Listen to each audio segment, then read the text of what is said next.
Well, hello everybody. Back at it again. I just got up here in the mountains here of Payson Canyon probably about 20 minutes ago. I wanted to get up here about this time because sun setted and things are starting to move around. It just carries on a different vibe when you're up here in the mountains. I've hiked off grid. Still, you can hear some cars on the roadways, but it's a good time. It's a great time to be out here right now. Haven't been out in the canyons or the forest woods, what have you, for a bit. Got back from Missouri, had a great time out there. Did a little bit of squatching, and it's crazy back there because they have a ton of folklore, if you want to call it that. They have a ton of just accounts of. They refer to it as the Momo.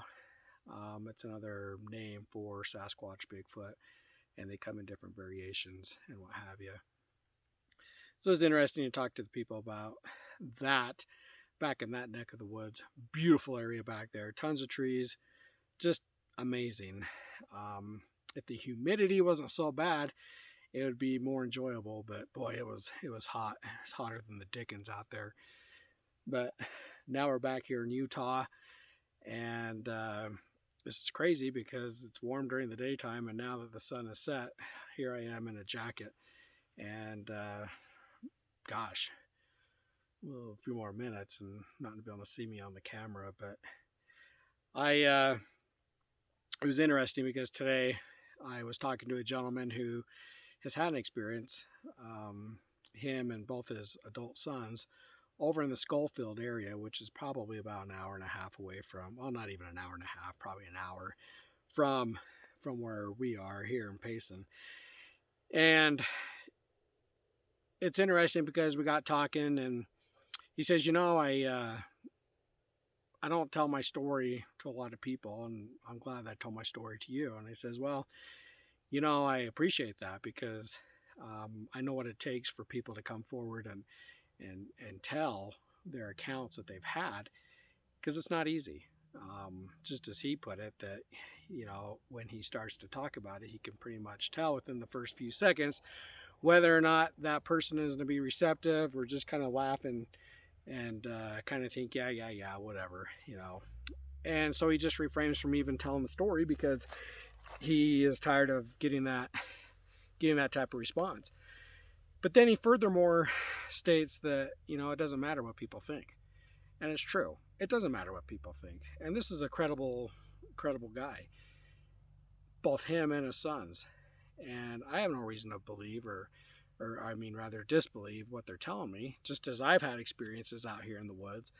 I can tell people until I'm blue in the face, but it's not going to do me any good. Those are my experiences. I know what I see. I know what I've seen. Those people, they know what they've seen as well. And trying to convince people, it just doesn't work, for the most part. And so it's nice to be able to run into those types of people, and it's nice to be able to confide into people exactly what it is that they've seen. But we got talking about what are these things and where are they coming from? And I'm going to adjust this camera here because it's getting pretty dark now. So let me get my silhouette maybe here. But basically he was, saying that, whatever these things are, when hunters and recreationalists and just, day-to-day people, when they have these encounters, the one thing that you consistently hear about is that they instill a fear or a feeling of doom that's insurpassable, and that they almost feel like, that it's the end of their life. And I've heard that so many times. And what is to be said about that? For all means, these things have the capability to dismember, kill, and do all those things. And yet, the majority, I'm not saying all, but the majority of the encounters out there that people are having, it's an act of intimidation, it's bluff charges, It's an act of get out of my territory, knowing that it doesn't matter what caliber of gun you have. I'm telling you right now, with the research I've done and the people I've talked to and the hunters that carry high caliber guns, military personnel as well, I've talked to them. It doesn't matter what caliber of gun you are carrying or packing. These people are all saying that they don't have enough gunpowder there to put one of these things down. And if the thought even crossed their mind to even try, they all say it would be a full blown out war. And they know that they'd be a dead man. What's to be said about that? And these are military people, these are hunters, and so on and so forth. And that they all have in common of this fear that's being instilled into them, and knowing that it's, are they going to be able to get out of there? Are they going to be able to get out of that situation? What is it that these things have? What is that capability that they have to instill that much fear without actually, giving off any physical type of harm?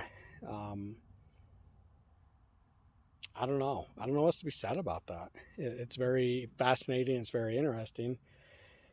And I'm not standing here saying, that there aren't people who have been killed by these things, because I deep down inside feel like that there are people that have been killed by them. There's no doubt about it in my mind. But I also feel like that the majority, there has to be something there where, these things have an understanding or a conscience that tells them, that it's off limits. But like people, you're going to have a few bad apples out there, who are going to be killing people, and these things are probably no different. You're going to have a few bad apples out there, that are actually going to lay their hands on them. And, look at the missing 411, for example. Look at all the cases that have to do with that, where people just experienced hikers and hunters who just turn up missing. You can rule out suicidal tendencies or anything like that, or medical issues or what have you. They just turn up missing for no apparent reason. Could it be something related to Bigfoot? I don't know, but it sure is strange. But what is it that these things have? That they have an intellect and the ability to be able to instill that fear into somebody. And I don't know. I don't know what that is. But when you talk to people, or when I've talked to them, a lot of them have said that, and this is what's really mind-striking, is that they say that when they look at these things and these things lock in on them, they feel this overwhelming feeling of just hate, discontent, and that they want to, if they could, kill them. That is the walk away, takeaway when they have these encounters. And that's crazy, animals don't give off that type of fear. But this gentleman that I have been talking to off and on, and just a wonderful guy.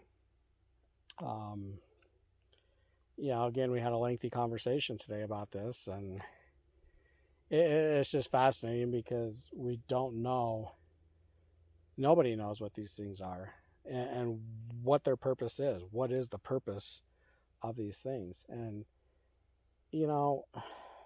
I keep going back to the fact that, people dismiss this. People will, just say that it's all folklore and that it's, BS, or that it's, just something to entertain the mind and so on and so forth. But with that having been said, how do you discredit so many people?